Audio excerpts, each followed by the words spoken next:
Ce matin, les équipes du zoo de la Flèche ont de nouveau rendez-vous avec les équipes du zoo de Quito.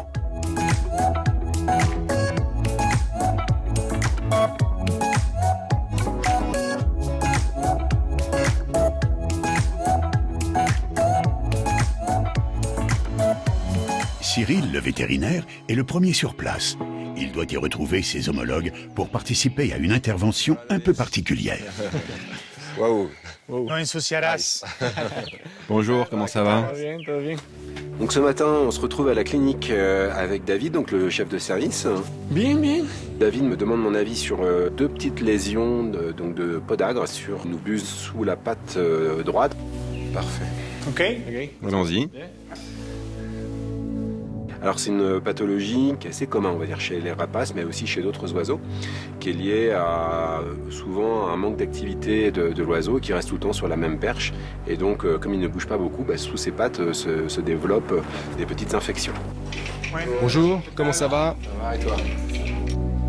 Du coup, il me propose d'intervenir, il me dit si tu veux pas me faire la chirurgie sur l'oiseau, enfin la petite intervention, ça me permettrait de moi voir comment tu fais et puis d'échanger quoi. Et donc on va commencer par l'endormir donc au masque, que c'est anesthésie gazeuse comme au zoo.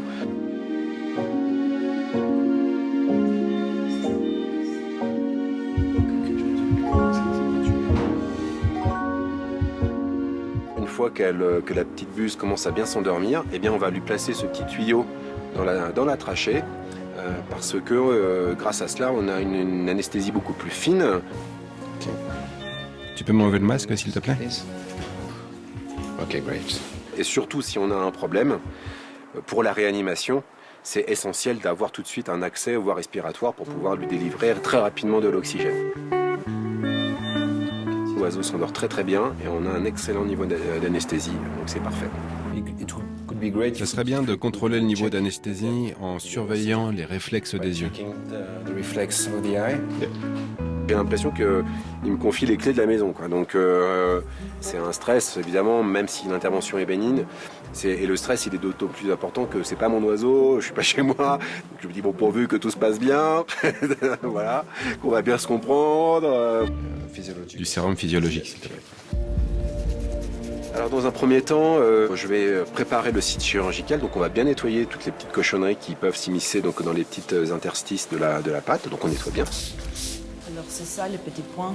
Oui. Alors ça, en fait, là, quand c'est rose comme ça, rouge, c'est le premier stade du podagre. Après ça surinfecte. Et puis après, ça fait des abcès. Et ça grossit. Bien, mais là, on voit déjà qu'il y a des zones d'érosion, en fait, de la peau. Yeah. OK.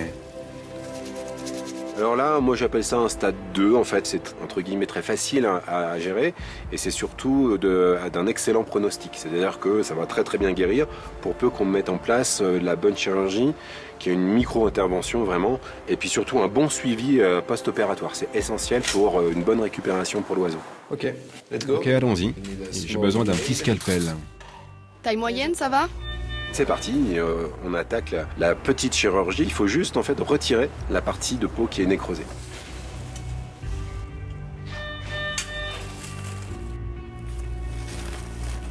En fait, on a deux petites lésions qui font à peu près 1 à 2 mm de diamètre, donc c'est vraiment minuscule. Il faut enlever ça, il faut enlever cette peau morte.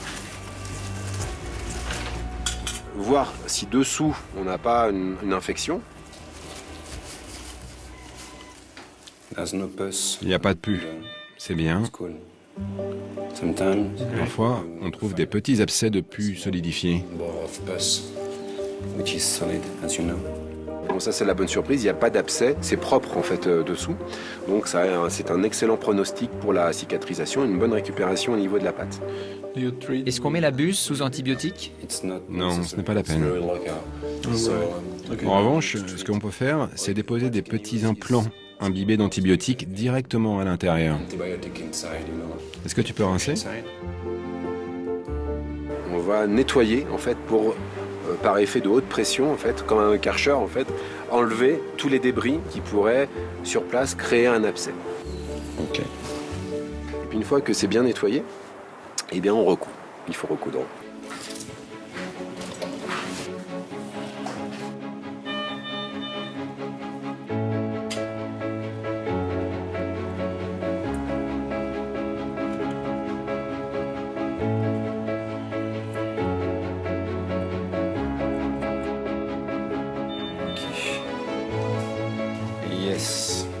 C'est bon. I'm happy with this. Ouais, je suis content avec celui-ci. J'arrive à bien rapprocher en fait les deux bords de la plaie et puis à faire un joli nœud sur les deux. Okay. So now Ok, maintenant, on va pouvoir faire le bandage. the bandage. Et ça, c'est essentiel. C'est presque 80% de la guérison de la lésion. C'est-à-dire qu'il faut protéger vraiment le dessous de la patte pour que la peau puisse se régénérer sans être exposée à d'autres agents infectieux, à d'autres bactéries par exemple. Ok, voilà.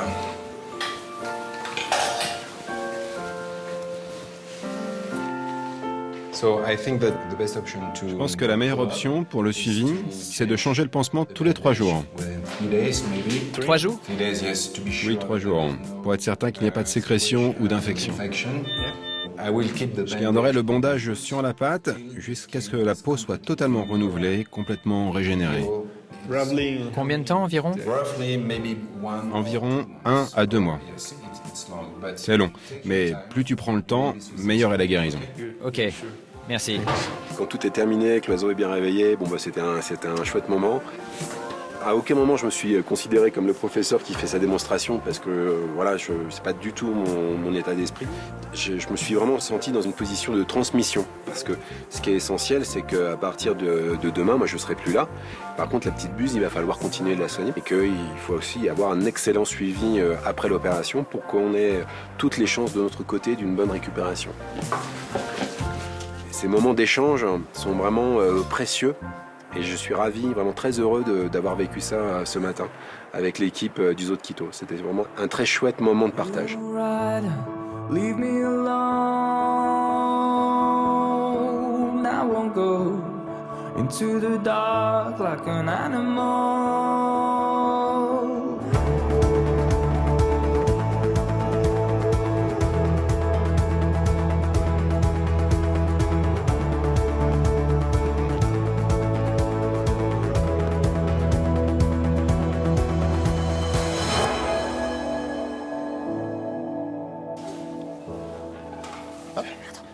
Donc en fin de matinée, on rejoint Cyril à la clinique vétérinaire en fait, où on va participer en fait à une petite manipulation sur un titi, qui est un petit singe d'Amérique du Sud.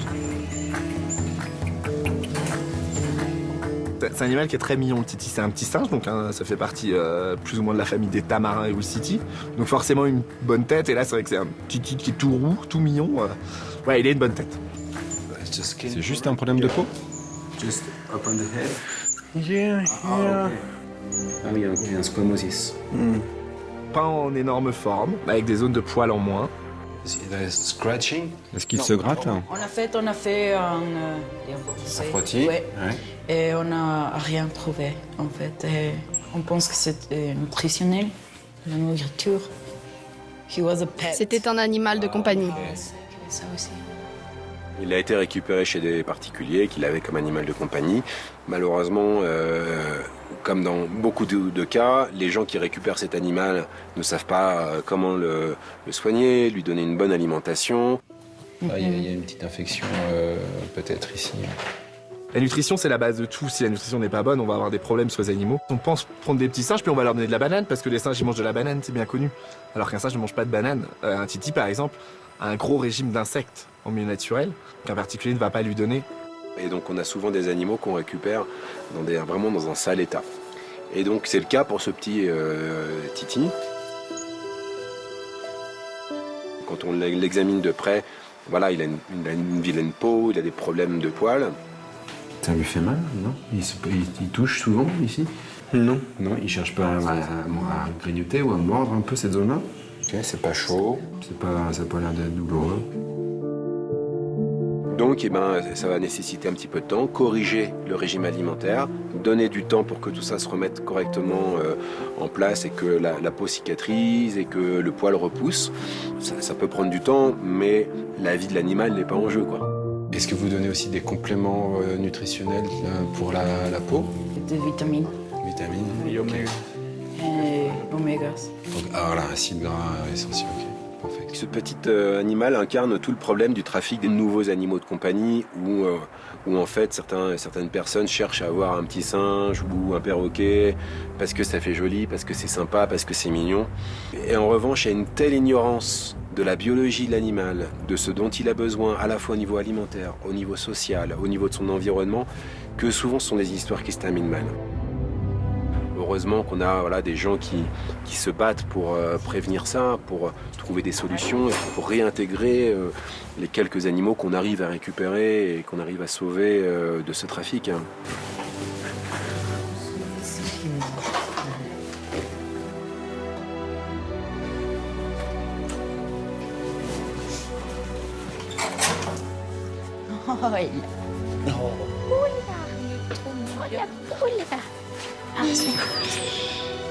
Ensuite, on part voir un petit bout de chou. C'est un petit attelle qui est vraiment tout mimi, on peut le dire. Une petite femelle, bébé attelle, qui est la mignonnerie absolue, faut le dire.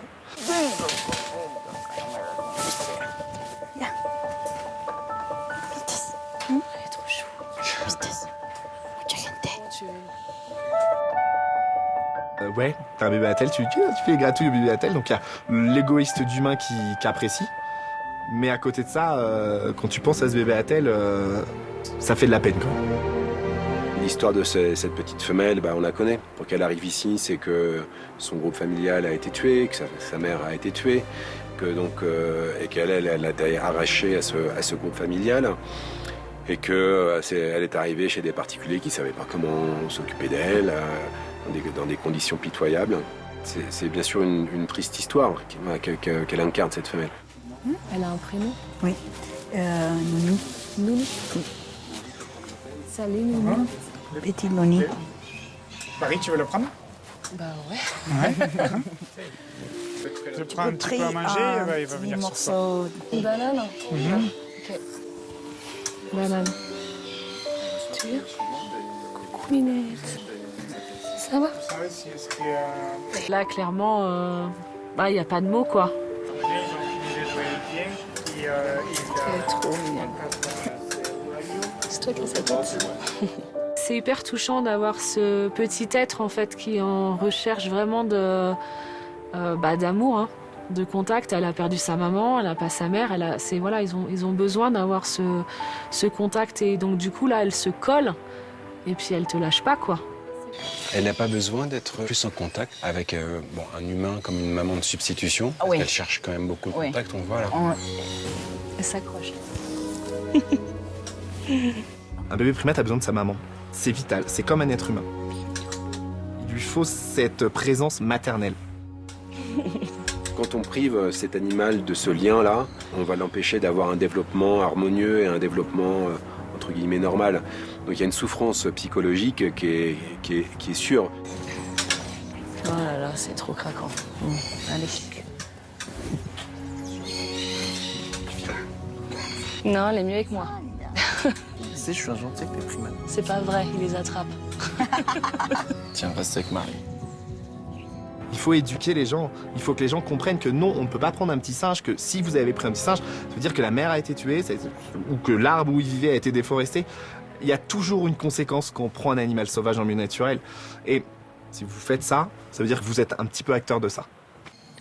Bah oui, c'est un mauvais départ dans la vie, ça. Contente d'avoir fait ta connaissance, Noélie. Marie rend la telle. Allez. Ouais, il faut à un moment donné. Non. Non, on peut pas. Non. Mais collée. Elle est bien. Ouais. Elle est bien. Elle a besoin de ça. Ouais, je pense. Ouais. Bon voilà, je vais rester là. C'est un peu compliqué parce qu'elle a pas très envie de descendre en fait. Elle est bien calée et ça met un petit peu de temps. Sinon je rentre dans la cage, c'est aussi possible. J'ai rien prévu cet après-midi. Donc finalement, je vais aller m'installer dans sa cage. Assis-toi dans la cage. Assis-toi dans la cage juste à l'entrée et mettre le grain. Attention, tu t'assois. Et puis je vais un petit peu me contorsionner. La vétérinaire va placer un petit peu de la nourriture à d'autres endroits, essayer de la tirer dans la cage, tout ça. Et puis finalement, ça finit quand même par porter ses fruits parce que la banane, c'est bon. Bravo Marie. Ah, tu avais vu la banane. Bon bah. Les vétérinaires, ils nous expliquent que cet animal va partir dans un centre de sauvegarde et elle va certainement avoir la chance de repartir en milieu naturel. Donc c'est extraordinaire. En plus, c'est un centre qui sont spécialisés dans les attelles. Donc voilà, elle va être entre de bonnes mains. À travers ces voyages, on rencontre toujours des personnes qui réparent les bêtises humaines. Et ouais, c'est un bon message d'espoir. Parce qu'à chaque fois, on s'aperçoit que même si l'être humain fait des bêtises, il y en a d'autres à côté qui vont essayer, à leur échelle, de les réparer.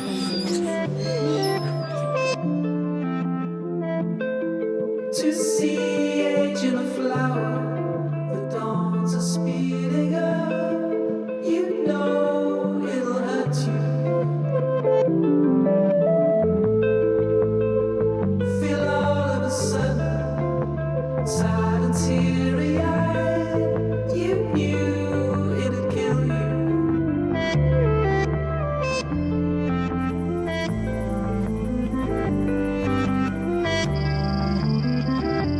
Bon, bah c'était chouette cette journée au zoo. Moi j'ai bien aimé personnellement. Super échange. Ouais, carrément, on a eu des bons échanges. Très sympa. Alors ce soir, on a la chance de dormir dans un petit lodge. Et du coup, on se retrouve pour manger avec Cyril, Piche et Marie. Et Cyril va en profiter pour nous faire un petit peu un point sur ce qui va se passer le lendemain. Donc demain, on part pour le volcan de l'Antisana. Donc on va changer radicalement d'univers. Moi j'ai eu la chance d'y aller il y a 5 ans, à titre privé. Et bon, je pense qu'il va vous préparer à un super, un magnifique environnement. C'est quelque chose qui est complètement éloigné de tout ce qu'on a pu rencontrer jusqu'à aujourd'hui. On part pour la cordillère des Andes, donc vers les hauts plateaux andins. On part notamment vers un parc national qui s'appelle le parc national de l'Antisana. L'Antisana, c'est le nom du volcan autour duquel on a ce parc national. Et on va surtout rechercher les condors. J'espère qu'on aura la chance. Ouais, ça va être cool. C'est un des endroits les plus connus d'Équateur où on peut observer les condors. J'espère qu'on aura la chance de les voir. Et puis sur ces grands plateaux aussi, je pense que surtout toi, Barbara, tu vas être contente, c'est gavé d'oiseaux. Vraiment. Des oiseaux qui sont uniques en plus.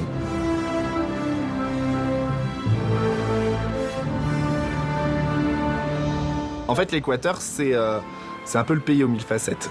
L'Équateur, il y a tous les paysages, il y a tous les biotopes et il y a une multitude d'espèces animales, c'est assez incroyable. En revanche, on va monter haut. Ouais. Ah, donc on va monter à plus de 4000. Voilà. Ça, c'est la phase. Donc, on va pas courir. Là, on va passer on passe un cap au niveau du souffle. Bon, moi, j'ai des petites jambes, faut pas oublier. On va couper Barbara. Voilà. Des fois, je fais, ouais, mais bon, vous vous rendez pas compte, tu fais une enjambée, j'en fais 2, quoi. Donc, je fatigue plus vite. Mais donc, tout le monde va marcher lentement, t'inquiète pas. Donc, on profite de notre dernière soirée ici. On se lève et tous après, demain et on part. Ouais. en direction la cordillère.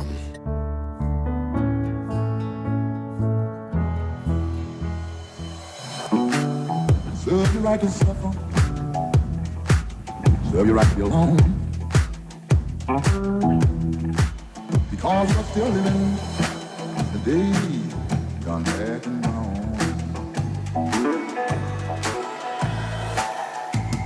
Ce matin, notre équipe délaisse la ferveur de la capitale pour rejoindre l'immensité des hauts plateaux andins. Direction l'Antisana, un parc naturel niché à 4000 mètres d'altitude. Là, on est vraiment dans une ascension dans l'Équateur, puisque après les Galapagos, le niveau de la mer, on est passé à Quito, un peu plus de 2000 mètres d'altitude, et là, l'Antisana, c'est entre 3009 et 4200 mètres d'altitude. Donc c'est des conditions climatiques complètement différentes, avec aussi un environnement qui va être complètement différent. C'est pour nous une découverte d'un endroit complètement neuf pour nous.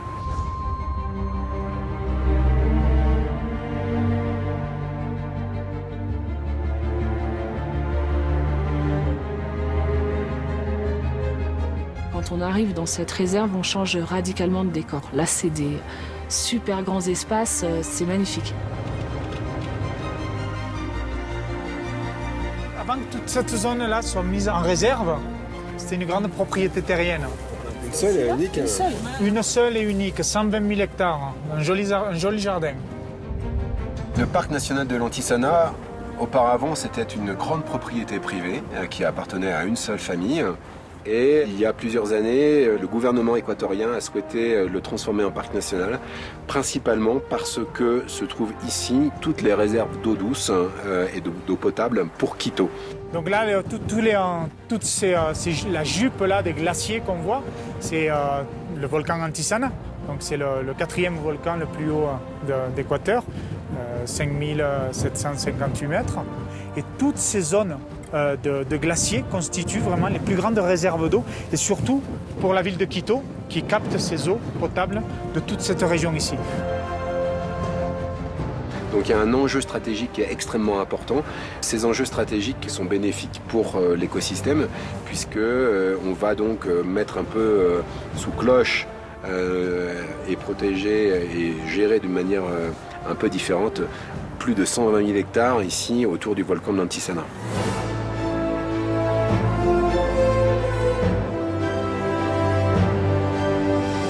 Quand on rentre dans ce parc d'Antisana, vu que c'est protégé, on va être amené à croiser énormément d'animaux et énormément d'espèces différentes. Ah oui, d'accord, ça y est. Tu vois ? Je les vois à l'œil. Donc très rapidement, en fait, la première espèce qu'on va croiser, c'est des cerfs de Virginie. Les populations sont en train de bien se récupérer ici.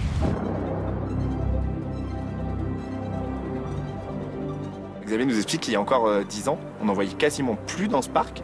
Et depuis que ce parc a été créé et protégé, il s'aperçoit que quand on arrive là, il y en a partout en fait. Donc ça prouve bien la nécessité d'avoir des espaces comme ça très protégés. Et on voit que les espèces repeuplent à leur rythme, mais repeuplent assez rapidement. Donc c'est vraiment un message d'espoir en se disant, si on protège une zone, la biodiversité revient. Youpla. Vamos. C'est vrai qu'elles ont vraiment la... c'est joli, hein. Ok, vamos.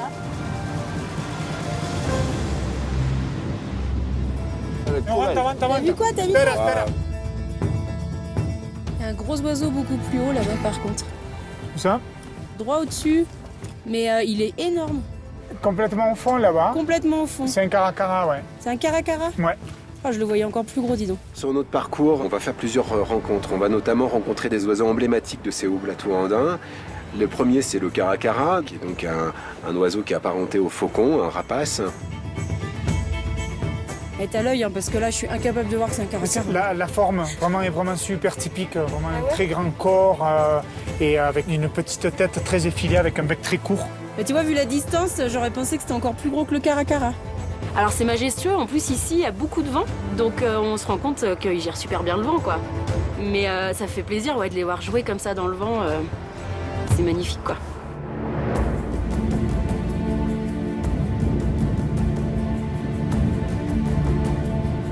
Il y a des oiseaux partout hein. Donc ça c'est la mouette des Andes là à gauche? La blanche? Ouais. Ouais c'est ça. C'est curieux de voir une mouette à 4000 mètres, non? Ouais, sans la mer. On est un peu loin de la mer? C'est la seule mouette continentale. C'est vrai qu'on est très très loin de la mer, donc c'est toujours surprenant de voir un représentant de ce genre ici. Et donc c'est une mouette qui évoque un petit peu la mouette rieuse qu'on connaît par chez nous, avec cette tête noire, mais qui est bel et bien une espèce complètement différente, donc cette mouette des Andes. C'est une mouette qui s'est adaptée à la cordillère des Andes et qui se nourrit de tous les petits insectes et invertébrés qu'elle va trouver comme ça dans le sol. Voilà, une espèce qui s'est complètement adaptée à ce milieu montagnard.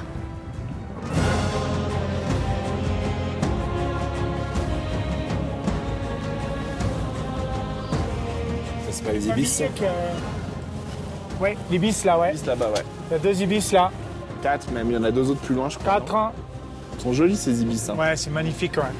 Et puis enfin, on va faire la connaissance d'une 3e espèce majeure d'oiseau, qui est l'ibis à face noire. Regarde le plumage adulte comme il est magnifique. Ah ouais, fauve et... Ah bah là pour le coup, oui, moi c'est dépaysement total, là je suis super bien, entourée d'oiseaux comme ça, c'est génial quoi. Là on est en train de regarder à peu près 10% de la population nationale, étant donné que le dernier comptage faisait état de 45 individus. 45 ouais, c'est malheureusement la réalité, ouais. Et là, il a été beaucoup chassé, cet oiseau. Tu as vu, il est vraiment à côté de nous, ouais. Et donc du coup, on ne sait pas trop quel est l'avenir un petit peu de cette espèce-là ici. Ouais, 45 ibis à face noire ici, bon il y en a ailleurs, hein, mais c'est vrai que c'est inquiétant dans un parc national de voir qu'une population comme ça néanmoins puisse s'effondrer. Donc voilà, là c'est un constat évidemment que nous faisons ensemble avec Xavier, en espérant que la population va pouvoir inverser cette tendance donc, et peut-être à nouveau partir vers une courbe ascendante.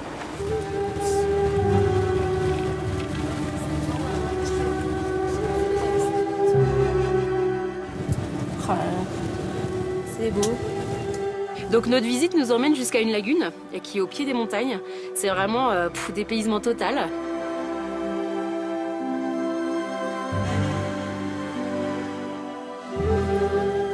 Vas-y, je t'en prie. Tu veux pas y aller? Non, je vous laisse passer. Ah, la phalarope là, la phalarope en vol. Ah là là, C'est magnifique. Oh là là. Et là, ouais, les grèbes argentées là-bas.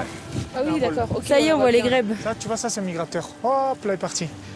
Sarcelle des Andes. Ah, excellent. Oh là là. C'est génial. Ah, top. C'est super joli. Là, on voit des oiseaux qui sont quand même plus adaptés à l'eau, hein, comme des grèbes, des canards. Enfin, il y a un petit peu de tout. Il y a des sarcelles. Et c'est vraiment un paysage magnifique.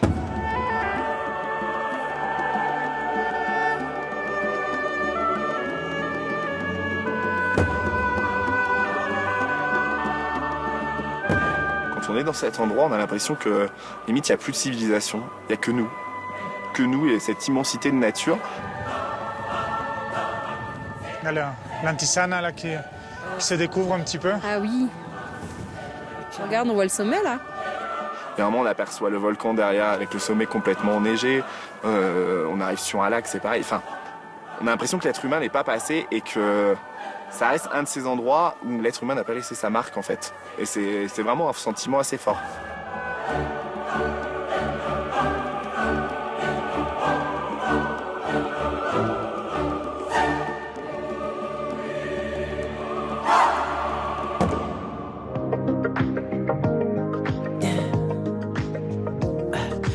Tell me what you really like. Baby, I could take my time. We don't ever have to fight. Just take it step by step. I can see it in your eyes. Cause they never tell me lies. I can feel that body shake. Ce matin, on part très très tôt parce que l'idée, c'est d'arriver au tout début de la matinée pour assister à l'envol des condors. C'est-à-dire qu'on va aller au pied d'une falaise qui abrite une grande population d'oiseaux qui viennent ici pour se reposer, pour dormir tout simplement. Et donc l'idée, c'est d'être là assez tôt pour que dès que le vent se lève et que le soleil fait son apparition, on puisse observer les oiseaux partir à la recherche de nourriture.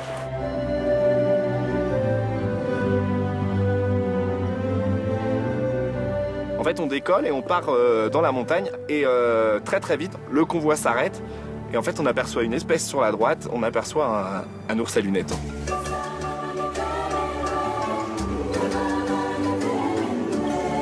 Ah, c'est trop chouette. Ah, c'est génial. Ah ouais, carrément. Ah, trop bien. Ah, c'est énorme. Ah, tu peux avoir des belles photos là. Il faut qu'on la prenne en photo. Hein.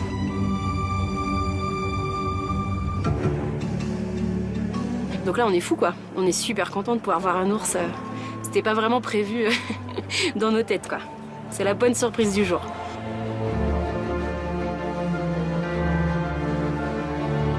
Comment tu sais que c'est une femelle? Par rapport à la taille, parce que c'est un adulte ça déjà, ouais. Et vu la taille qui est là.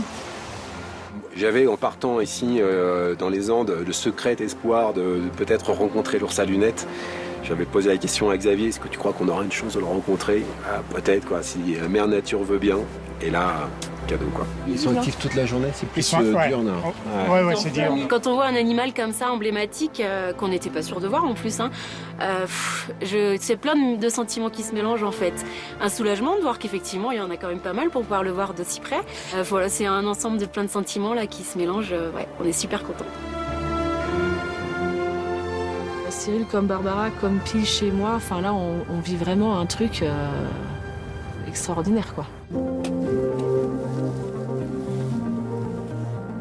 Donc là, on continue un peu plus loin. On laisse les 4x4 derrière nous parce qu'on ne peut pas évoluer avec davantage. Il y a Xavier, bien sûr, qui nous accompagne. Et puis, c'est aussi greffé Sébastien. Sébastien, c'est la personne qui fait le suivi en fait, de toute la population des condors sur toute la cordillère équatorienne et qui refait les recensements. Et donc l'idée, c'est essayer un petit peu de comprendre un petit peu mieux le déplacement et la biologie des condors ici en Équateur. Et surtout de savoir un petit peu l'état des populations. Là, le dernier recensement, c'était 106 condors, c'est ça? Oui, 106. 106. Sur tout le territoire. Mais bon, cette estimation, on pense, est quand même assez floue, de 106. L'estimation réelle pourrait être au double, à peu près. Ça, c'est le minimum. Voilà. Donc on sait qu'au moins, il y en a 106. Alors on fait la connaissance de Sébastien, qui est quelqu'un qui appartient au groupe Condor de l'Équateur et qui est un biologiste qui s'est vraiment pleinement impliqué dans l'étude et le suivi des populations de condors sur tout l'Équateur. Et donc là, on a rendez-vous avec lui pour aller dans une petite réserve qui s'appelle l'Antisanilla. Et dans cette petite réserve, c'est une des principales populations de condors où il y a des nids et une trentaine d'individus a priori. On va les traverser, on va les se mettre en face là pour essayer d'avoir une meilleure lumière. On fait des pauses? Ouais, on va faire des pauses, on va y aller cool. Pour nos petites jambes. On va y aller tranquille. Et que l'autre caméra esté atenta a los cóndores, tal vez bien. Marcher en montagne, c'est pas toujours facile. Là, on est au milieu de grandes herbes. Ça fait des grosses touffes en fait d'herbes qui s'entremêlent les unes les autres. Donc c'est assez compliqué pour le coup de marcher dans cette montagne.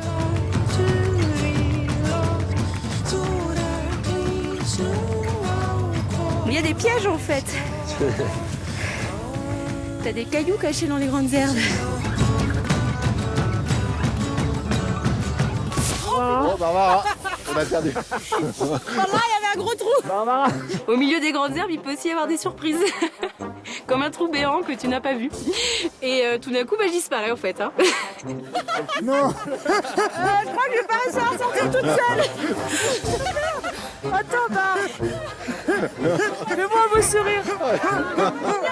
Oh, Marie, c'est dégueulasse. Et là aussi, on profite du moment en fait. C'est qu'elle est dans ce trou, elle ne peut pas sortir. Parce que toute seule, c'est pas possible. Le trou, il est plus grand qu'elle. Donc déjà, voilà. Et puis, c'est vrai que tout le monde met un petit peu de temps à venir l'aider. C'est, on a un bon fou rire à ce moment-là.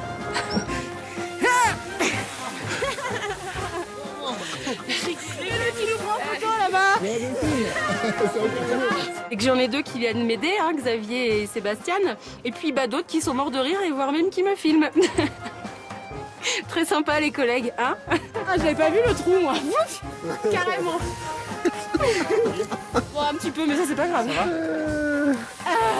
Merci Barbara, merci pour ce moment. C'est un moment unique. Ça se paiera, ouais, je me vengerai. Prochain trou, je crois que je les pousse dedans.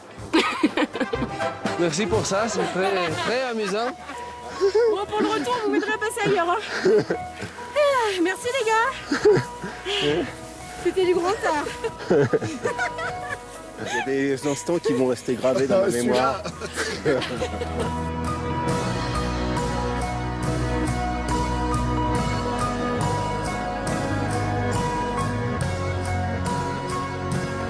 On est allé quand même jusqu'au bout. Et là, c'est vrai que les premiers condors s'envolent. Et voir ça en vol, avoir la chance de voir ça en vol, c'est magique. Il y va pas, il y va. Le deuxième, il va s'envoler aussi. Il s'est reposé plus. Ok, t'as laissé poser un petit peu plus loin. On aterrissait dans le nido. Il atterrissait dans le nid. T'as vu quand il part de côté comme ça, comme on voit bien les miroirs blancs là. Pas mal, hein? Ouais. On voit bien le blanc et puis... On voit les deux. Risque de se poser là de nouveau. Ah oui, c'est faux, ça y est. Ouais. Tu l'as bien là? Ouais. Bon. On va s'approcher un petit peu, voir ce que ça donne. Déjà, rien que les voir, là, dans un premier temps, même si c'est très très loin, qu'on devine des petits points qui font des cercles dans le ciel des Andes, c'est déjà une grande chance. Donc on se dit, ça y est, on les a vus, quoi. Ils sont là. Et puis on comprend pourquoi c'est un oiseau qui impose, quoi. Tout de suite, même quand on le voit haut dans le ciel, il est tellement majestueux, il est tellement énorme, avec cette sensation de tranquillité presque d'un vol impassible, pas le moindre coup d'aile, une sorte de vol très majestueux.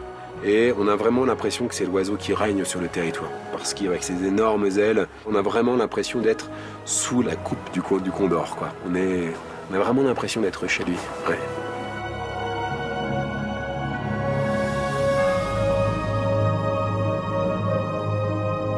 She's on my mind, she's on my mind, she's on my mind, she's on my mind. I can't sleep at night. She's on my mind, she's on my mind, she's on my mind, she's on my mind. I can't sleep at night. She's on my mind, she's on my mind, she's on my mind, she's on my mind. Ce soir, on va partir à l'escalade d'un promontoire rocheux, à partir duquel, bon, si on a de la chance, on va assister au retour des condors vers leur dortoir.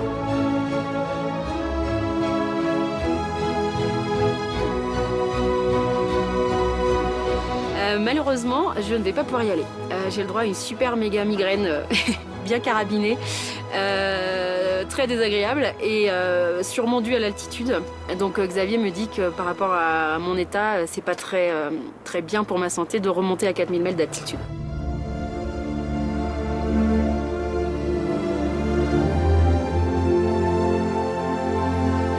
Donc pour aller voir les condors se coucher, on va grimper quand même à 4100 mètres d'altitude.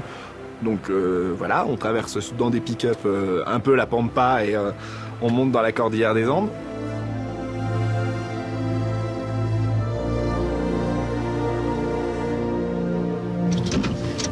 Ok, on y est.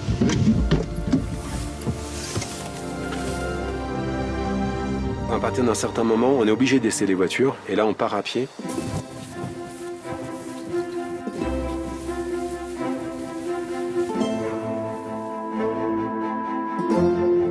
On est juste au-dessus là, du canyon où on était ce matin. Okay. Et on voyait les condors qui viennent juste piquer là, juste sur cette falaise qui est en contrebas. Ce qu'on va faire, on va suivre ce canal là d'irrigation et on va descendre le long. Ah ouais, regarde, il y a une descente. Et on va les placer sur la pointe et on va avoir une vue spectaculaire là, juste sur tout le canyon et en plus sur les différents dortoirs. Donc il y a juste une petite marche là et on va être à l'heure parfaite avec la luminosité parfaite pour un petit spectacle sympathique. Et pour le coup, là, il n'y a pas de chemin, il n'y a rien. C'est vraiment, on est au cœur des Paramo et on est à flanc de montagne. Donc on y va doucement. On est à 4100 mètres d'altitude aussi. Donc on a un peu le souffle court. Quel paysage quand même. Ouais, c'est fou, hein. C'est un beau bureau. C'est super beau, quoi. Voilà, là, c'est... On n'en parle pas à Barbara. D'accord. On dirait que c'était pas terrible. C'est magique ce moment. C'est le moment où on marche comme ça dans la montagne, où on surplombe des vallées de la cordillère des Andes quand même. C'est plus que magique, c'est un rêve d'une vie. Donc ça se mérite, hein, c'est un effort physique. Mais par contre, quand on arrive là-bas, quel panorama, on est dans un endroit fantastique.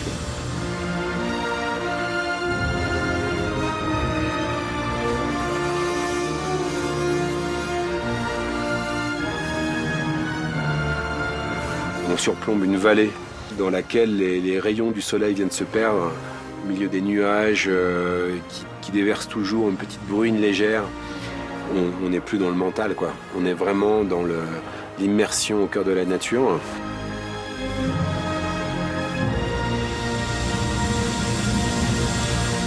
Autant partout on est passé, on sentait la trace de l'homme. Là, non. Là, on a plus l'impression qu'on nous donne l'autorisation d'être là. Et il y a vraiment ce sentiment d'immensité que j'ai pas vécu ailleurs.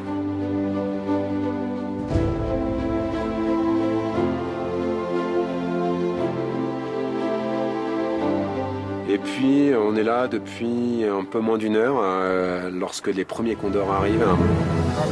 Condor. Indo. Et juste pour nous. Ça, c'est régal. Oh là là là. Oh. D'abord, on voit des petits points qui se dessinent très loin à l'horizon et qui se rapprochent, qui se rapprochent.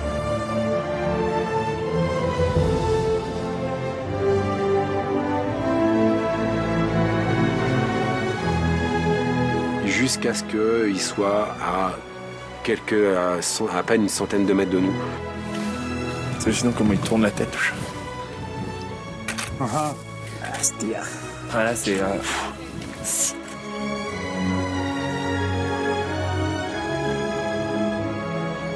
Et surtout, très vite, il y a un deuxième condor qui arrive. Ah non, très bien.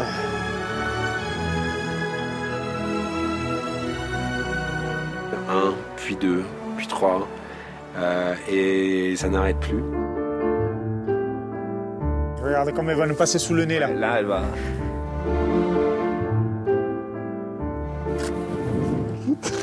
Oh là là, 4. 5 avec celui-ci. Regarde, il vient de dire bonjour. Ah, puis il va juste te regarder. Vraiment un côté féerique. Et là, on a les oiseaux, mais à portée de regard, à un autre niveau en fait. Et pour le coup, on est dans l'ordre vraiment d'une rencontre, une proximité incroyable. Nouvelle femelle là. Là.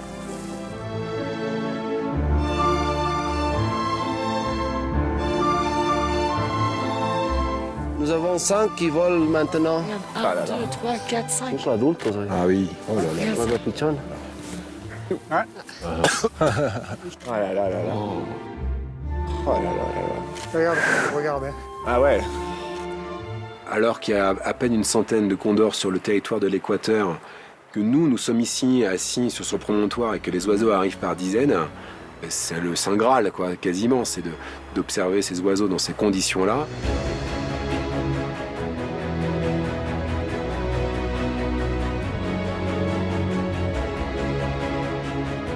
En fait, pour une fois, on a affaire à des animaux sauvages qu'on n'a pas l'impression de déranger.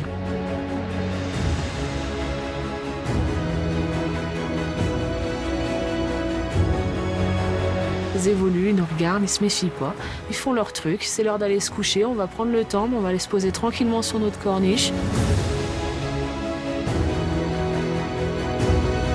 Ils prennent le temps de continuer à évoluer en cercle, à prendre de l'altitude, à redescendre, à venir frôler la falaise et puis à repartir, à voler ensemble. C'est vraiment un ballet aérien. On sait que les dauphins prennent le plaisir de surfer sur la vague, et ben pourquoi pas les condors prennent le plaisir de voler dans des courants thermiques ascendants et de redescendre, et de faire des figures aériennes, tout simplement pour le plaisir de voler.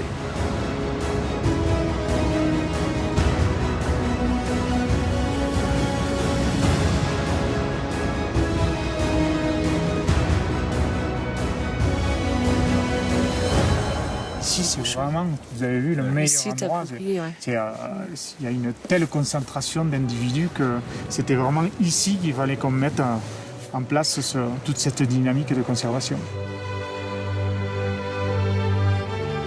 T'as pas un battement d'aile. Ah ouais, à aucun moment. Quand il y a ces courants ascendants comme ça, ces airs chauds qui remontent, ou même le moindre petit vent, Ça leur suffit. il leur suffit juste d'une impulsion. En même temps, ça doit leur nécessiter tellement d'énergie. Tu m'étonnes.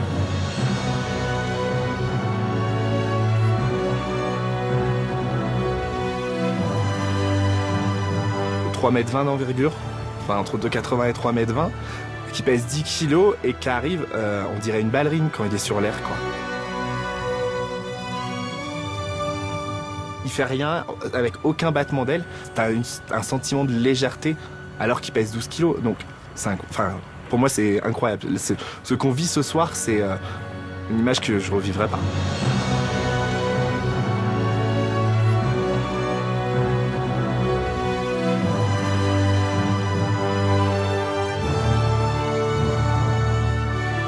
Oh, l'arc-en-ciel là. Ah ouais, là il y a tout. Là.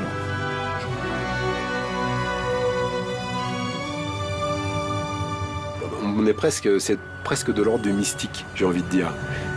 C'est comme s'il y avait un grand ordonnateur qui disait bon bah là je vais mettre un arc-en-ciel, là je vais faire un joli coucher de soleil et puis je vais vous envoyer les condors. Vous êtes d'accord hein? Bah ça me va bien.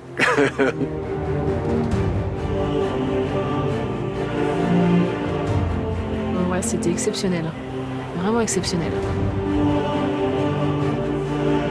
C'est un moment de ma vie que je n'oublierai jamais. Cette image, elle est gravée. Je pense qu'on est très peu nombreux à avoir pu aller à cet endroit. Et de l'avoir vécu, c'est hyper intense.